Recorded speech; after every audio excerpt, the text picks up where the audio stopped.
Hello, brothers and sisters. Today I got started thinking about money and exchange and how people used to haggle and barter for things based on supply and demand and what they actually needed. And, if there was this person making a huge stone carving marble man with, gold inlay, and somebody came up and bent down and picked up a rock and said, "Here, for the statue," they'd laugh in your face because it took more time and energy to make that statue than to pick up a rock, which basically was nothing. So, people's time and effort and the amount of energy they used to expend to make something is valued. There's value in that. There's value in people. Nowadays, you walk into a store and you go and buy something for $10 and you think you walked out with a deal because it said it used to be $20 or was half off, right? Well, in reality, that store bought that item for $1 from China in a sweatshop and then marked it up by $9. If I went in somewhere and let's say I needed $1, okay, so I walk up to someone and say, "Hey, I need $1." And all of a sudden they say, "Well, you got to buy it for $1.20. That's kind of what they're doing. Way back when, people would ask for money from someone who had more money, and then they would give them money. They would be able to do what they wanted or build their house, and then they would pay that person back without interest. And you know what they would gain from it? They'd gain allies, they'd gain friends, they'd gain, people next to them that were willing to lay down their life basically for them. So nowadays you get a loan from a bank and they charge you interest, and it's just a business thing, and if you don't pay off that loan, well, they take everything back. If all these people loan out loans, the person actually gives more back to the person that they lent it to.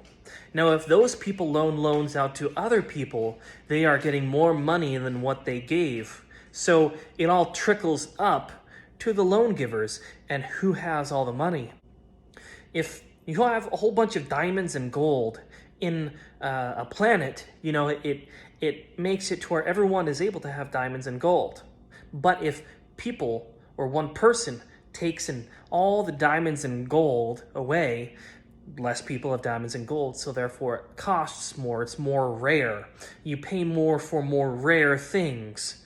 So it's like one person has all the gold and diamonds. Well, nowadays, people allocate a certain amount of importance for different jobs. So let's say somebody is a brain surgeon.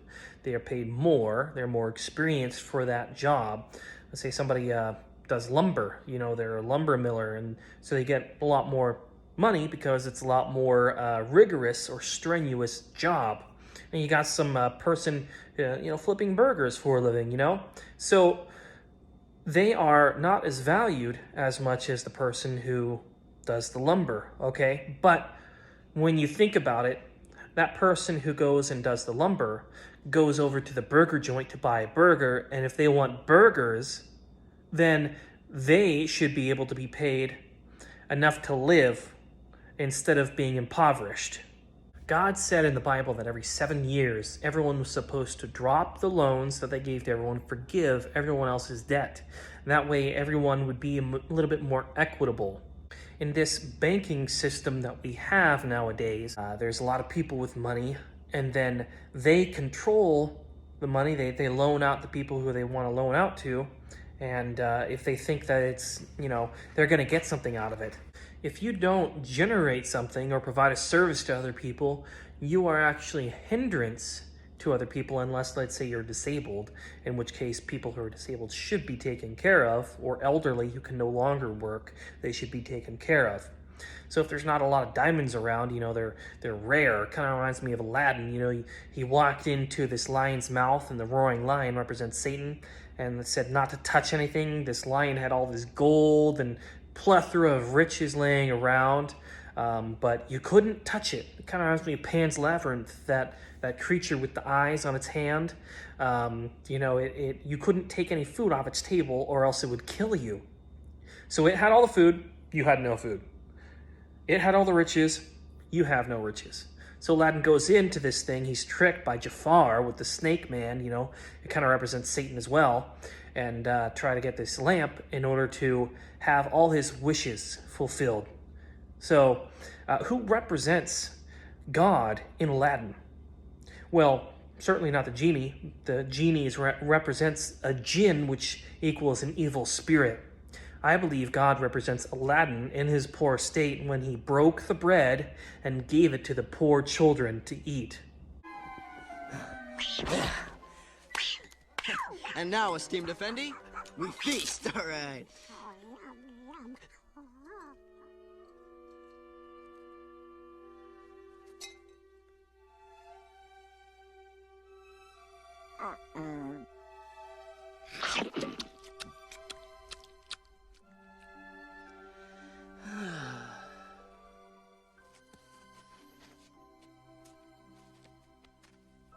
Here.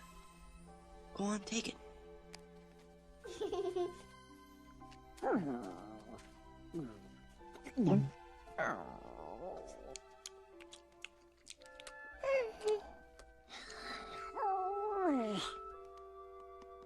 And yes, Aladdin does steal to get that bread, which is bad in the first place, in order to give to those children and feed himself. But the people who are not giving bread and taking care of those who are not being taken care of are just as bad or even worse than Aladdin stealing that bread. If more people took care of each other, everyone would be provided for. Therefore, everyone would be able to work and be more productive, which in a roundabout way would provide for everyone else. So less people take care of one another, the more the world recedes into evil and darkness and sin. And the more people do good, the better it is and the less sin there is. And if you wrong someone, you can apologize. But what's even better than apologizing is repenting and not doing that thing anymore. So in reality, people should be able to buy something for their same amount of labor they took to get their own product. So let's say somebody works for 10 days to make something, and somebody works 5 days to make their other something. That person who works 10 days should be able to sell that 10 days to someone in order to get 2 5-day things from that other person. But in reality, that's not what's happening right now. So here's a couple video or shorts showing about money and how things are working nowadays. In the first video, they have this thing called Aladdin, which is a computer system. Also, in the second video with Robert Kiyosaki of Rich Dad Poor Dad, he says that the word became flesh, and they said, what you say is what you become. And if you have a poor attitude, then you'll be poor. And it said in the Bible that everyone's going to be poor. And so it's almost like mocking God, mocking that Jesus, the Word, became flesh, so Jesus was poor. But Jesus was poor, and he sacrificed his poorness himself so we could be rich. No wonder that guy flunked out of Bible school. In reality, it's not just people's poor thoughts and poor opinions of themselves and their work ethic, but it also is about the monopoly that these people have amassed. Pretty soon, when there is only one monopoly player left on the game, they have everything, and so everyone else is left with nothing. And if one person has everything and they loan out their money to people who have nothing with interest, the profits that the people with nothing make flows up towards that one person who has everything. So they print out more money. The people work extra hard in order to make more goods, which matches that printed money. There is more profit that goes into that printed money, and then it flows towards that person who has the most interest trickling up to them. All right, amen, God bless, and take care. There's a good chance you've never heard of BlackRock. Founded in only 1988, in less than 30 years, this American financial firm would grow to become the company that owns the world, managing assets worth $6.3 trillion. These are assets that belong to their clients, mainly the pension funds of ordinary people, teachers, police officers, nurses, and many more. And that's just the beginning. BlackRock has also developed a software platform called Aladdin to perform risk analysis for its clients. It receives sensitive data from banks, insurance companies, and other important institutions. Through Aladdin, BlackRock has insights about the management of financial assets worth another $20 trillion. BlackRock also has shares and voting rights in many of the biggest European companies, in sectors such as energy, oil and gas, transportation, food, and of course, finance. The company holds public debt in the form of bonds and has real estate interests. And still, there's more. Our Rock, you see, wears many hats. Aside from being an investor, it is also an auditor and an advisor. Governments and central banks invite a BlackRock subsidiary called BlackRock Solutions to audit them and to provide advice about the management and rescue of banks. Yet at the same time, BlackRock is often a major shareholder in these same banks. In other words, the company often sits on both sides of the table.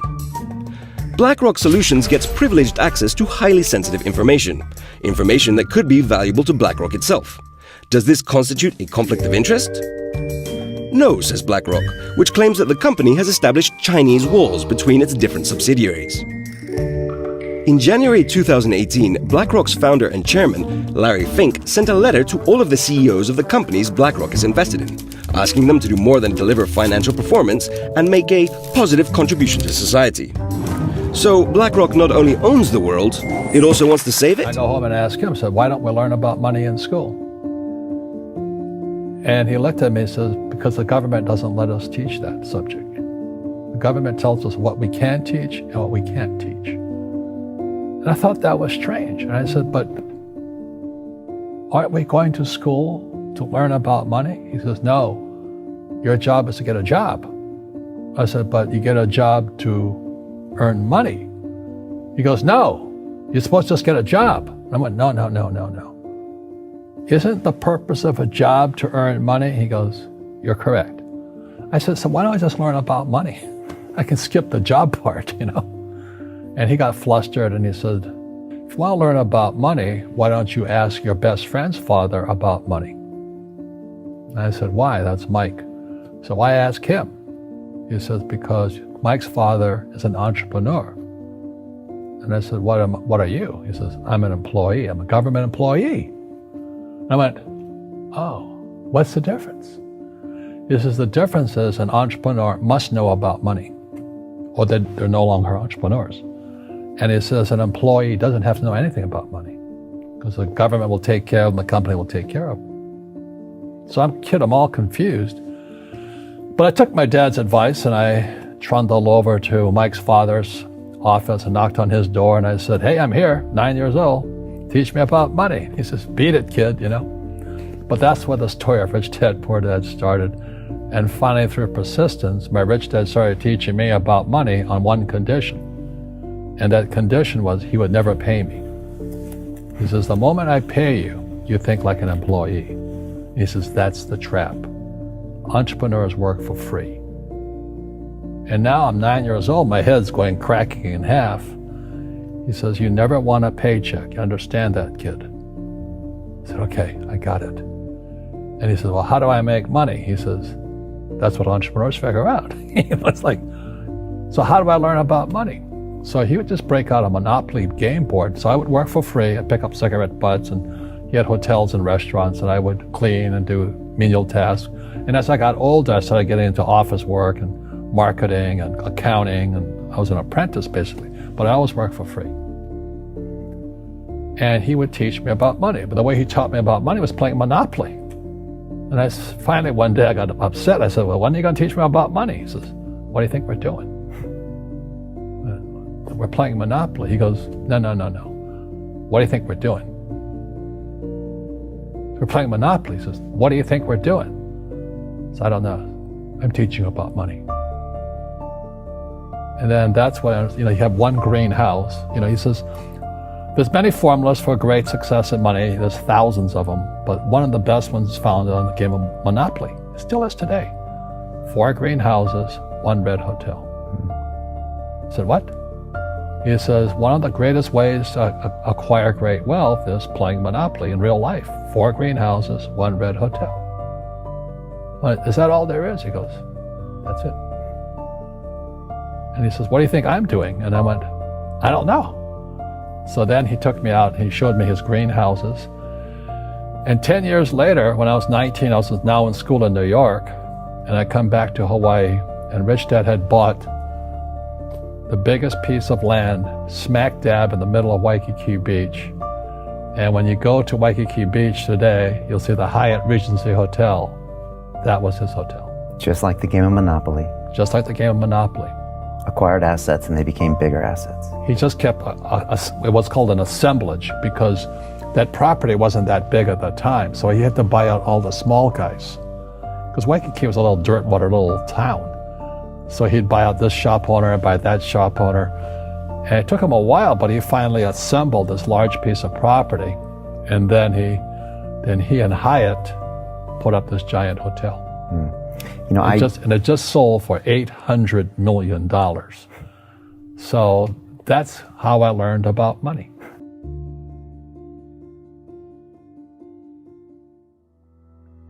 I've had financial crashes. I've had people stab me in the back, but they're all good because I grow from it. That's spirituality. Right. You know, people who are afraid of making mistakes, like they teach in school, they don't ever grow. Because spirituality is there's good and there's bad, there's right and there's wrong, there's up and there's down. Most people only want to be right. They only want to be positive. Well, you can't have that. That's not reality.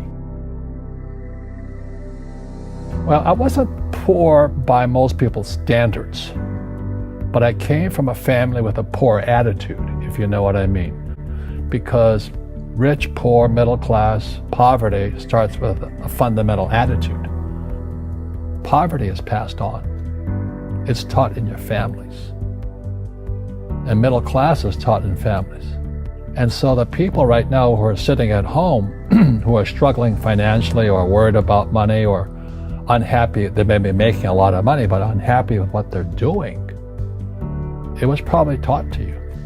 You know, your superego was taught, get a job, work hard, or you'll never be rich, or the rich are evil, or whatever. The school system will never teach you about money. The school system was designed to teach you to be an employee, which is important, or a doctor or a lawyer, a specialist, but never about money. And what most people lack is real business knowledge, like accounting, you know, like debt, like taxes. You got to know that stuff, but they don't teach it in school to anybody. So, and then when people ask me, how did your rich dad learn this when your poor dad, a PhD, didn't? And the answer is very simply, my rich dad, who's my best friend's father, his father died when he was 13. So his rich dad had this family business at 13 to run. So he had to drop out of school, which was his blessing. You know, there's blessings, and you know, sometimes the blessing doesn't look like a blessing, but it turned out to be a blessing. And then his teachers became his bookkeeper, his accountant, his attorney, his banker, his real estate agents. So he has what I call real teachers, not these fake teachers in school.